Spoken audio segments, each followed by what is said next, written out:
cântico que nós cantamos. Que graça é saber que naquele último dia estaremos de mãos levantadas, louvando e bendizendo o nosso Senhor, agradecendo a Ele por tudo que Ele fez por nós naquela cruz. Você já parou para pensar nesse momento, na eternidade, como estaremos diante dEle, louvando, glorificando ao Rei Eterno, ao único que é digno de todo louvor, de toda honra, de toda graça? Essa última música, ela nos remete a esse momento. Naquele último dia, por causa do sangue de Jesus Cristo, nós estaremos lá, de mãos levantadas, louvando o nome daquele que é o único digno de todo louvor. Amém? Irmãos, queria que vocês abrissem a Bíblia. Mateus 27, do versículo 11 ao 26, nós vamos fazer a leitura do texto bíblico para prosseguir com a nossa exposição bíblica do livro de Mateus. Estamos caminhando aí pro final desse livro, tem sido uma jornada. Eu queria aproveitar também para saudar os visitantes, sejam bem-vindos, vocês que nos visitam pela primeira vez. Tem um casal aqui, o João, a Carol, a Isa, a senhora que acompanha a Jéssica, o Eduardo, sejam bem-vindos. A gente prega expositivamente, a gente segue a palavra do Senhor, versículo a versículo, e o texto de hoje, ele vai precisar de bastante introdução, vai precisar de bastante contexto para que a gente consiga entender realmente o que se passa aqui, o que o autor bíblico ele quis dizer àquele povo primariamente e a nós aqui hoje. Mateus 27, do versículo 11 ao 26. Todos acharam? Amém? Vou fazer a leitura aqui. Versículo 11 diz assim: Jesus foi posto diante do governador e este lhe perguntou: Você é o rei dos judeus? Respondeu-lhe Jesus: Tu o dizes. Acusado pelos chefes dos sacerdotes e pelos líderes religiosos, ele nada respondeu. Então Pilatos lhe perguntou: Você não ouve a acusação que eles estão fazendo contra você? Mas Jesus não lhe respondeu nenhuma palavra, de modo que o governador ficou muito impressionado. Por ocasião da festa, era costume do governador soltar um prisioneiro escolhido pela multidão. Eles tinham, naquela ocasião, um prisioneiro muito conhecido chamado Barrabás. Pilatos perguntou à multidão que ali se havia reunido: Qual destes vocês querem que lhe soltem? Barrabás ou Jesus, chamado Cristo? Porque sabia que o haviam entregado por inveja. Estando Pilatos sentado no tribunal, sua mulher lhe enviou esta mensagem: Não se envolva com esse inocente, porque hoje em sonho sofri muito por causa dele. Mas os chefes dos sacerdotes e os líderes religiosos convenceram a multidão a que pedisse Barrabás e mandasse executar Jesus. Então perguntou o governador: Qual dos dois vocês querem que eu lhe solte? Responderam eles: Barrabás. Perguntou Pilatos: Que farei então com Jesus, chamado Cristo? Todos responderam: Crucifica-o. Por quê? Que crime ele cometeu? Perguntou Pilatos. Mas eles gritavam ainda mais: Crucifica-o. Mas, quando Pilatos percebeu que não estava obtendo nenhum resultado, mas ao contrário estava se iniciando um tumulto, mandou trazer água, lavou as mãos diante da multidão e disse: Estou inocente do sangue deste homem. A responsabilidade é de vocês.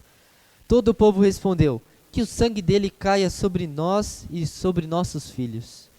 Então Pilatos soltou-lhes Barrabás, mandou açoitar Jesus e entregou para ser crucificado. Vamos orar?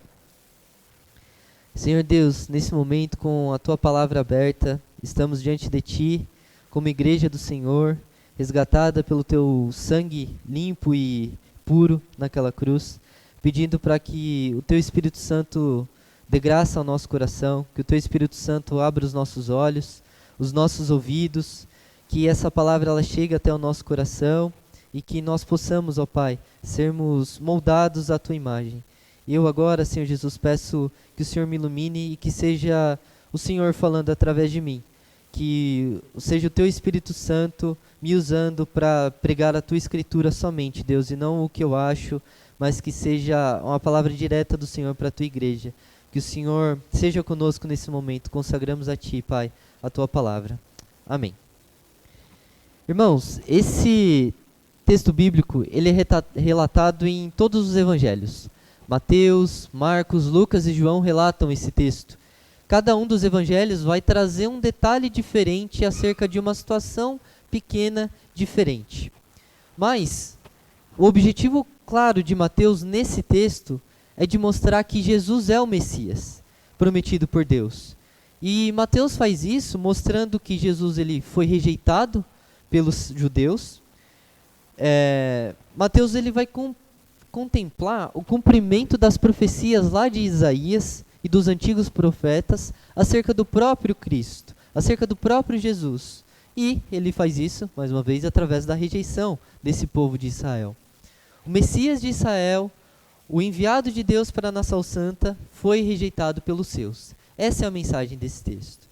O autor bíblico ele quer dizer para o seguinte: povo que conhecia essas profecias, que tinha ouvido falar em algum momento sobre um Messias que haveria de vir. Jesus de Nazaré é este. É ele mesmo. Ele cumpre as profecias. É esse daqui que eu estou relatando. É esse o objetivo de Mateus. E, no contexto da passagem, a gente vai entender que os líderes religiosos, eles já tiveram investidas contra Jesus, diversas vezes. Mas, após a traição de Judas, eles têm Jesus em suas mãos. Eles levam Jesus até o Sinédrio e tentam interrogá-lo ali para achar alguma culpa nele. Eles acusam Jesus, mas não acham nada. Eles estão furiosos e eles levam Jesus até o governador. Eles levam Jesus até essa pessoa com uma acusação falsa e eles querem condenar Jesus à morte, mas eles não têm meios jurídicos, eles não têm meios para fazer isso por si só. Por isso eles recorrem a esse governador. E eles entregam ele na mão de Pilatos. E a gente vai ver dos versículos 11 ao 14, por isso eu peço que você mantenha a sua Bíblia aberta, o início dessa perícope. A gente vai ver o desenvolvimento em 3 etapas dessa situação que Mateus narra aqui. O primeiro, que nós vamos ver agora, é o diálogo que Jesus teve com Pilatos, dos versículos 11 ao 14. Então, Jesus é levado até Pilatos, Jesus é levado até esse governador, e os líderes religiosos o acompanham, e Pilatos recebe Jesus com esses homens com uma acusação. No versículo 11, a gente vai ver um dos motivos que esses líderes religiosos e esses chefes dos sacerdotes, eles indicaram a Pilatos que Jesus deveria ser julgado. Era rei dos judeus. O procedimento jurídico que Pilatos deveria conduzir ali era de uma insubmissão de Jesus ao governo de Roma. Pois é isso que, segundo os líderes religiosos que trouxeram Jesus ali, é isso que significava quando eles afirmavam: olha, Jesus é rei dos judeus, Pilatos. É isso que ele está afirmando aqui. Ele está sendo insubmisso ao seu governo. A gente vai ver que em Lucas 23, 2, diz o seguinte: começaram a acusá-lo dizendo: encontramos este homem subvertendo a nossa nação. Ele proíbe o pagamento a César e se declara ele próprio o Cristo, um rei. Mais um dos motivos que eles acusam o próprio Jesus de estar contra o governo romano. Mas se a gente se lembrar bem do próprio relato de Mateus, a gente vai ver em Mateus 22, 21, que Jesus era um homem que estava em paz com o governo romano. Ele estava em total submissão àquela autoridade, porque ele diz o seguinte, aquela famosa frase que nós conhecemos: dai a César o que é de César, quando interrogam ele acerca de um possível imposto que deveria ser pago.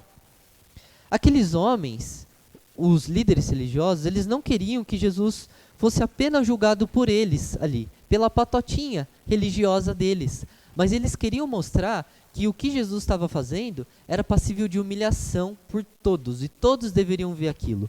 Todos deveriam ver que Jesus foi julgado por causa das coisas que eles estavam falando. Por isso, eles vão recorrer à autoridade máxima naquele contexto. Pilatos vai receber esse réu com uma acusação feita em termos políticos. Veja, os líderes religiosos não tinham motivos para acusar Jesus. Não tinha nada para acusar. Então eles inventam uma prova que era em termos políticos e levam até Pilatos. Eles decidem então convencer esse governador de que Jesus ele precisava ser executado por causa desse motivo político, estritamente. E Pilatos ele recebe esse homem ali. Ele sabe que recebeu um homem que ele não estava se dando bem com aqueles líderes religiosos. E ele sabe que esses líderes religiosos judeus, eles tinham alguns rolos, entre parênteses, eles tinham algumas histórias que eram puramente religiosas. Puramente religiosas. Para ele, cá entre nós, para o Pilatos, o governador daquela região, nada disso importava. Não importava para ele se eles estavam brigando por religião ou não. Para ele importava o seguinte, ele era um político. Importava que eles fossem o quê? Submissos ao governo e estivessem tranquilos seguindo o que as leis romanas traçavam naquele momento. As acusações elas eram falsas. Pilatos é um político. A gente conhece político. A gente sabe que político é uma espécie de pessoa, vamos chamar assim, bem meticulosa, bem articulada, que consegue entender e pegar nas entrelinhas o que está acontecendo. Político tem essa característica de ser bem sorrateiro em algumas palavras, em algumas argumentações. Pilatos é um rato velho. Ele sabe que ele recebeu ali alguém que era inocente. Ele sabe que ele recebeu ali alguém que estava sendo acusado falsamente, injustamente. E ele percebe isso quando Jesus chega até ele.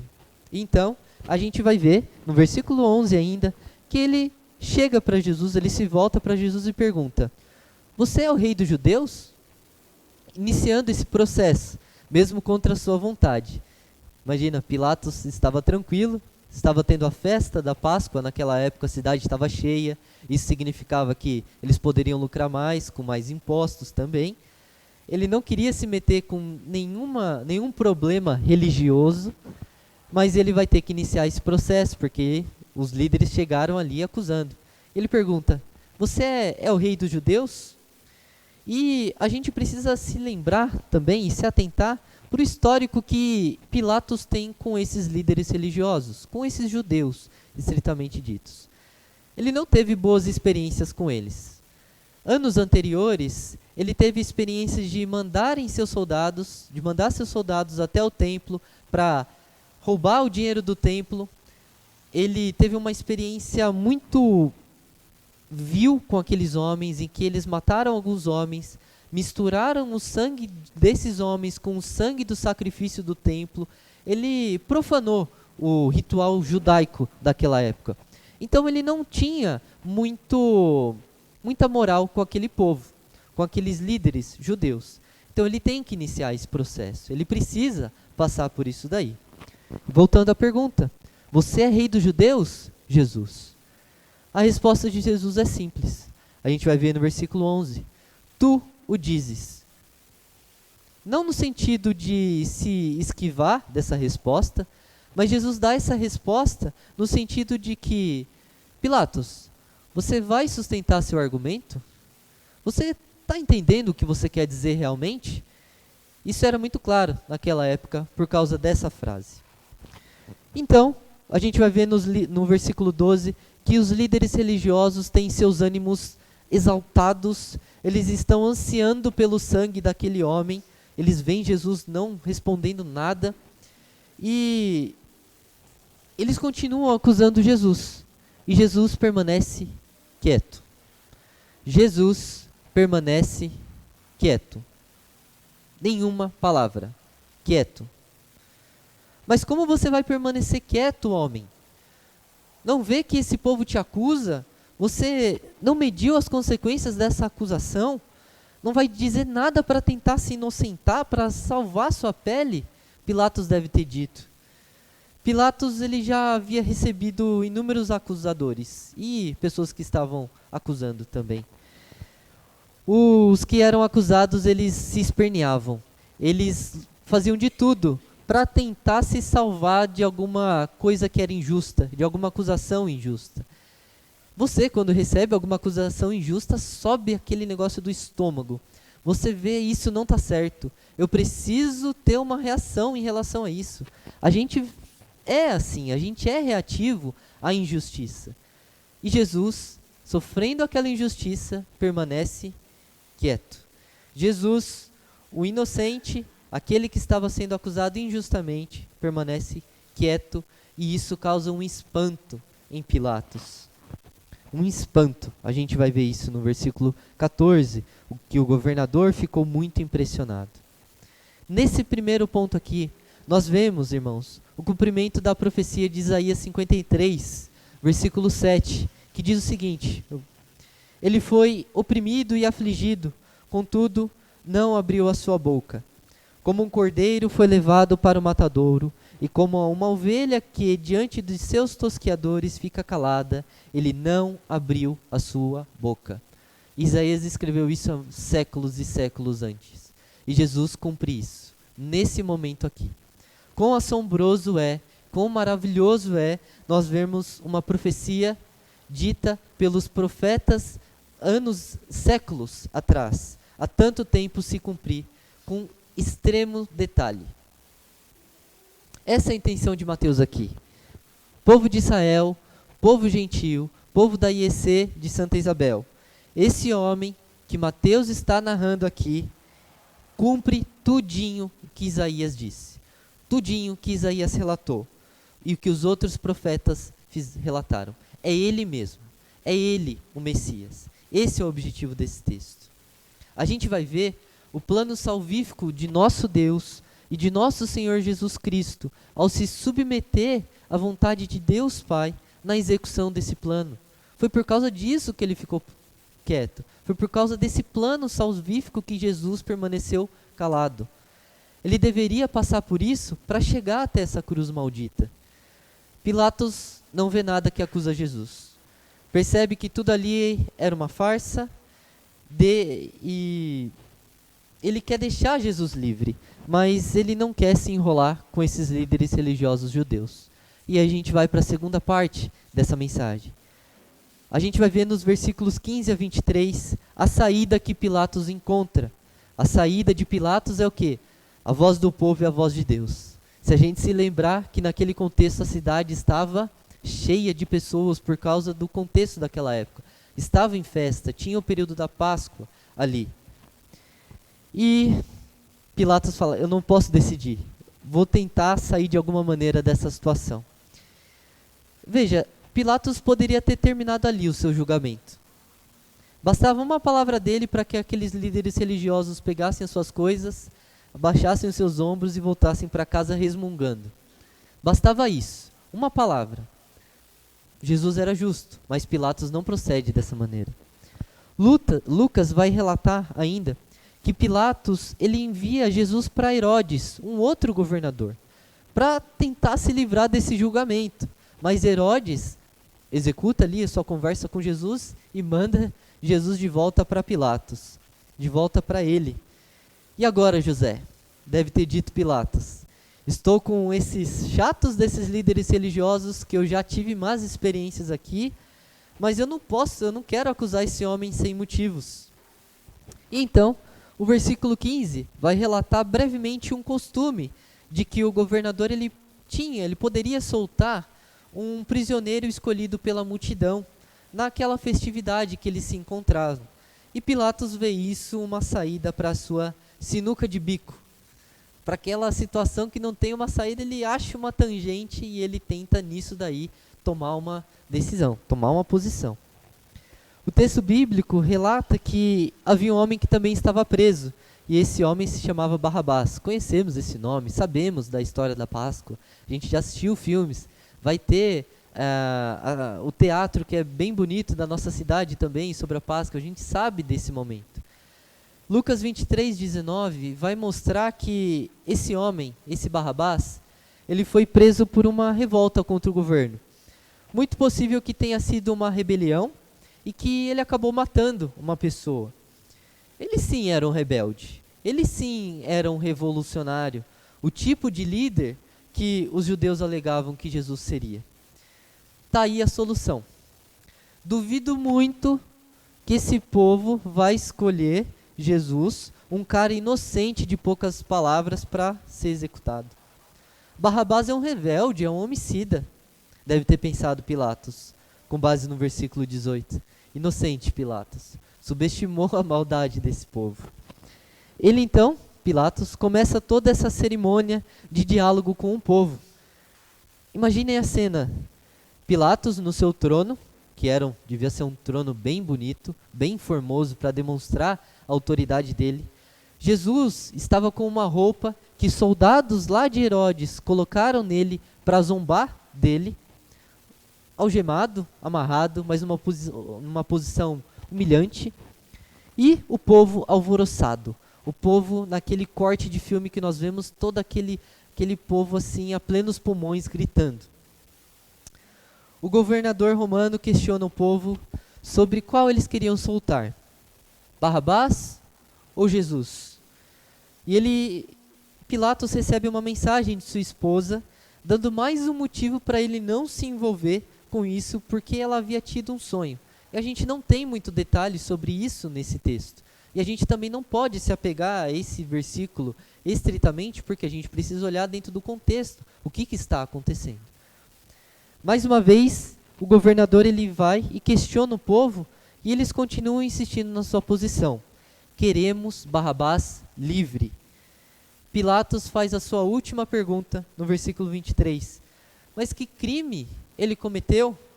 E o povo continua: crucificam. É claríssima a rejeição de Jesus pelo povo. E aqui temos mais um cumprimento da profecia messiânica de Jesus. Foi desprezado e rejeitado pelos homens e pelos outros profetas também. O coração obstinado desse povo, aquecido por líderes religiosos, egoístas, soberbos, cegos aos próprios olhos, levou à condenação do Filho de Deus. Para os líderes religiosos, o plano deles tinha dado certo. Jesus estava sendo acusado. Para nós, que estamos lendo essa mensagem hoje, que estamos lendo esse texto bíblico hoje, que conhecemos as Escrituras, sabemos que eles fizeram parte dos laços de amor de Deus que conduzem a história. E aí, nós vamos para a última parte desse texto, que se passa entre os versículos 24 até o versículo 26, e que nós vemos o veredito de Pilatos quanto a essa acusação. Pilatos, depois dessa última pergunta, com o objetivo de buscar realmente uma acusação, uma fundamentação da sentença de Jesus, ele não vê nada, nenhuma resposta do povo, a não ser o coral de crucificam, crucificam. Um tumulto estava começando a tomar forma, e então Pilatos ele decide encerrar esse caso, e ele faz isso com uma atitude que nós conhecemos até hoje. Se tornou até uma figura de linguagem do nosso dia a dia. Ele pega uma bacia e lava as suas mãos.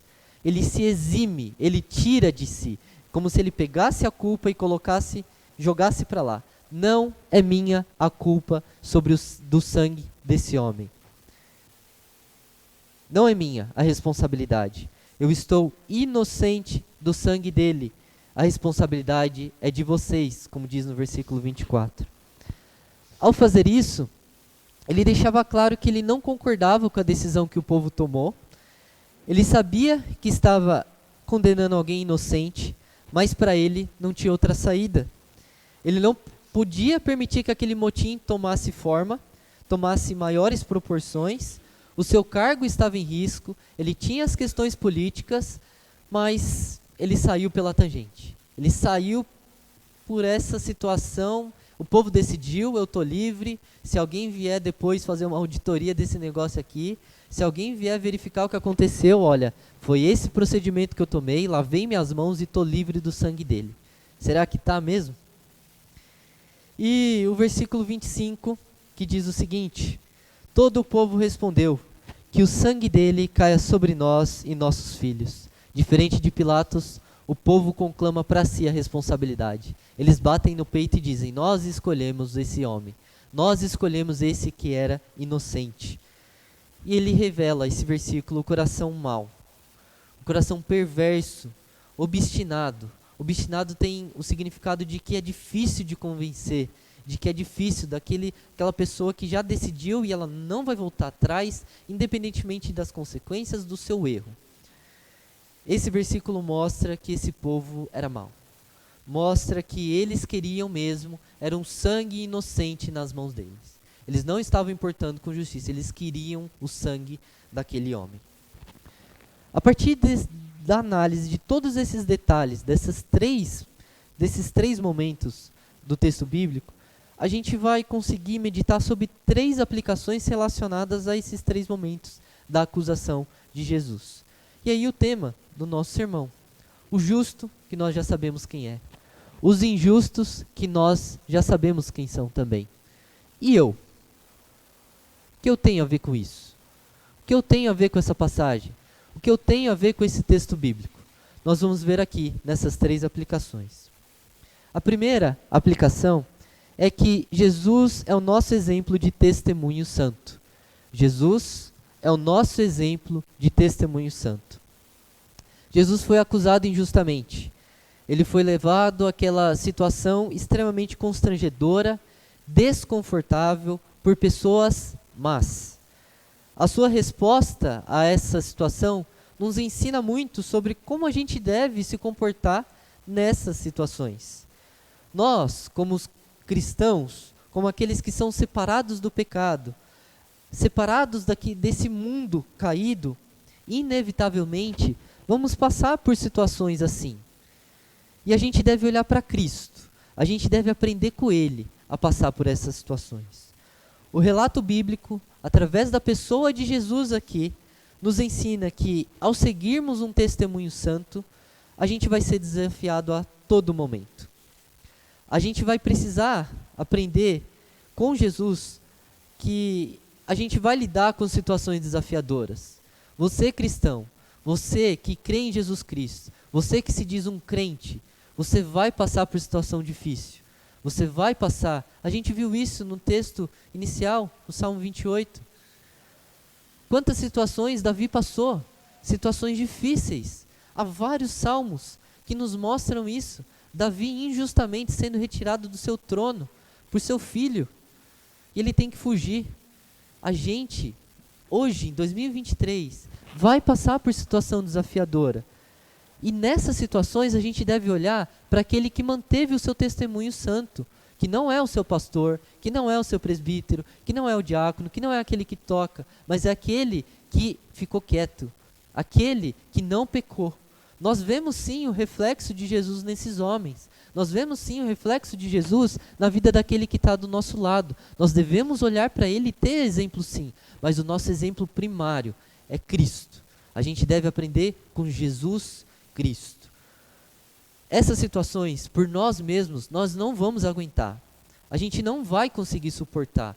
A gente deve clamar a Ele por ajuda, por misericórdia, sabedoria, mansidão. Mais uma vez, Salmo 28, na nossa abertura do culto.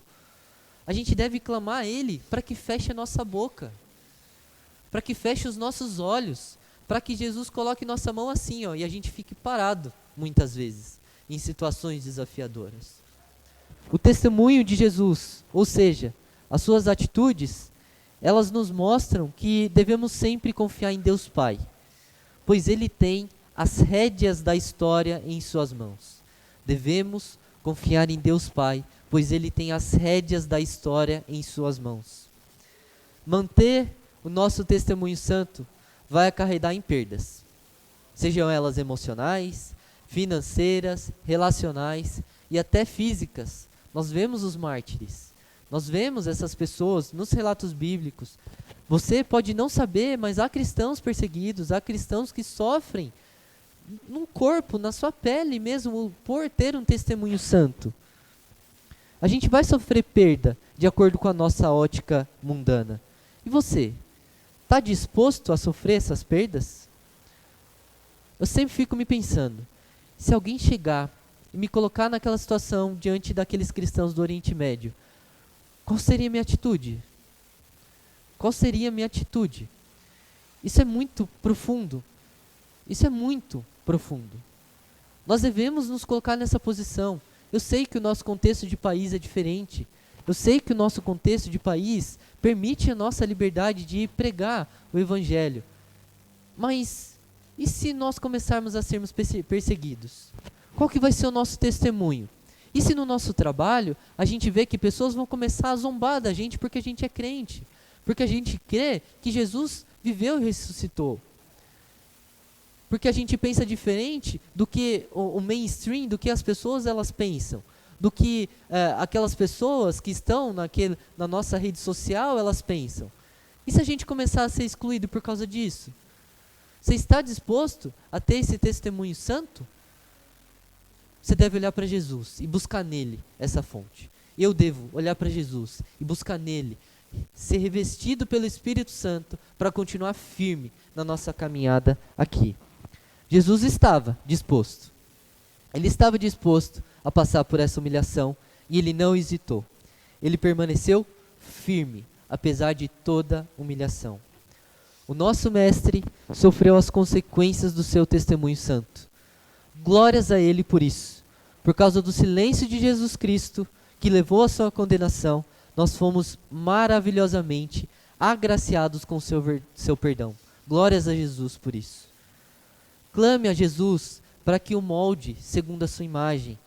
Que as situações diárias, elas sejam como uma talhadeira na mão do nosso artesão celestial.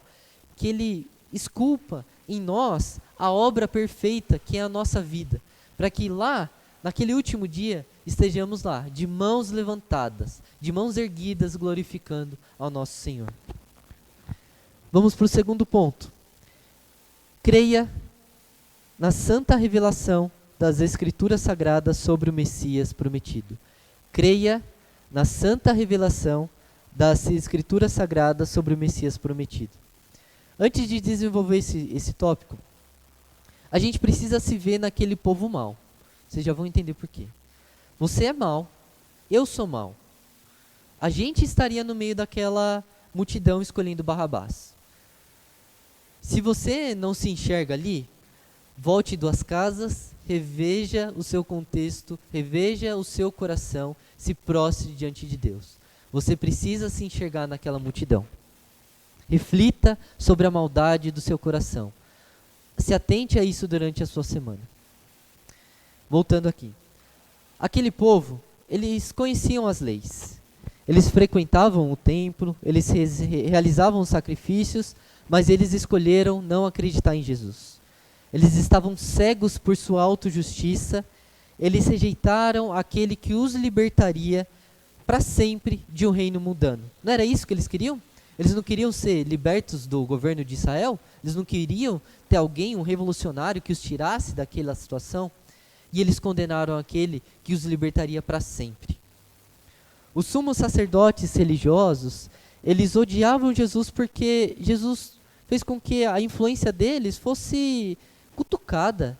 Eles tiveram o seu ego, a sua situação ali, criticada por Jesus. Jesus teve embate com eles.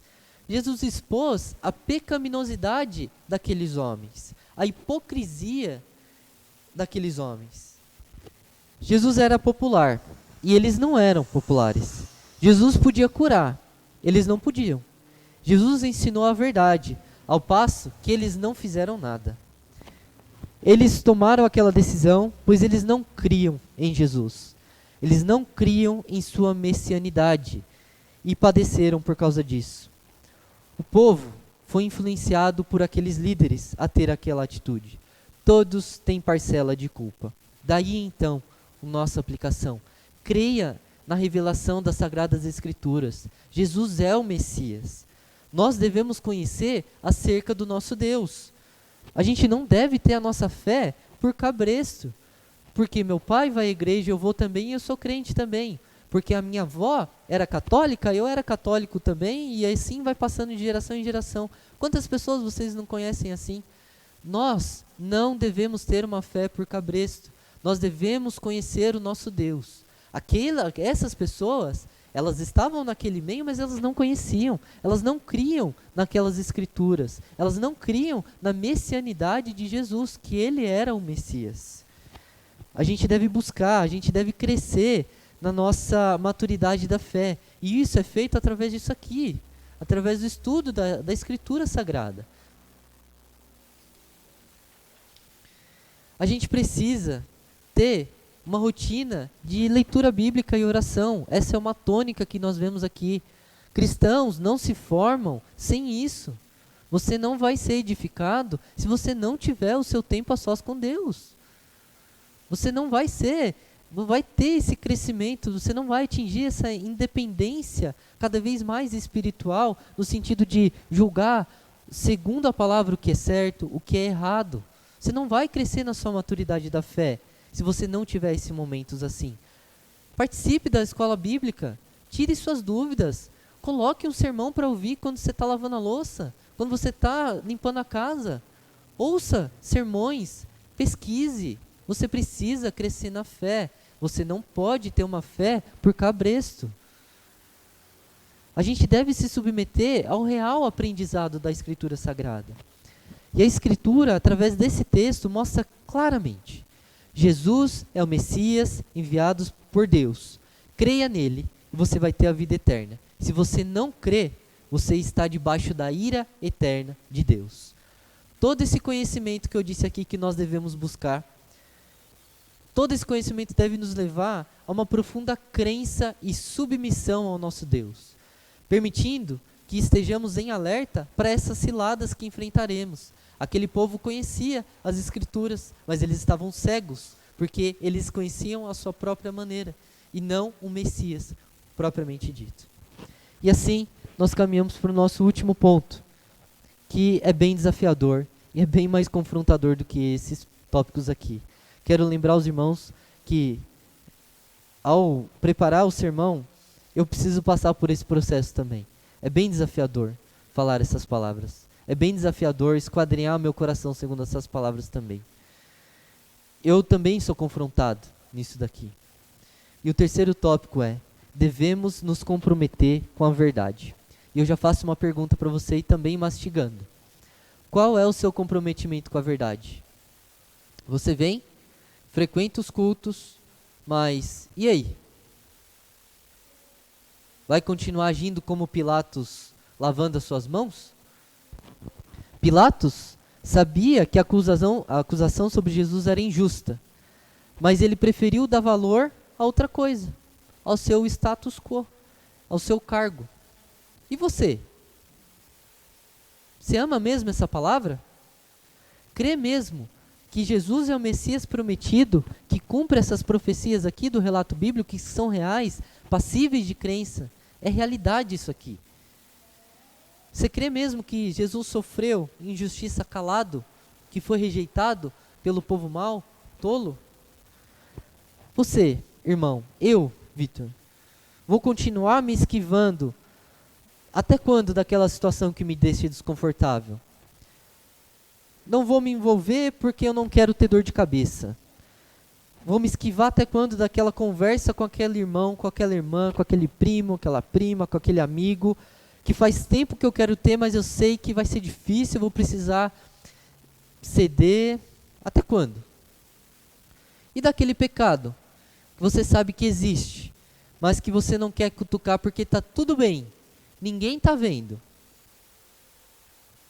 Não importa quanto fujamos da responsabilidade de nosso pecado, sem Jesus Cristo estamos condenados. A nossa negligência quanto à fé cristã não cai na malha fina. Ela não é deixada de lado. Se posicione, seja ativo, busque a verdade absoluta e plena, que é ser fiel a Jesus Cristo, nosso Senhor. Não busque sentimentalismo barato, emocionalismo. Também não busque racionalismo falso, soberbo, egoísta. Busque a fé plena em Jesus Cristo, o Filho de Deus. Jesus sabe do nosso coração. Ele nos recebe, Ele nos perdoa, Ele nos limpa de nosso comodismo.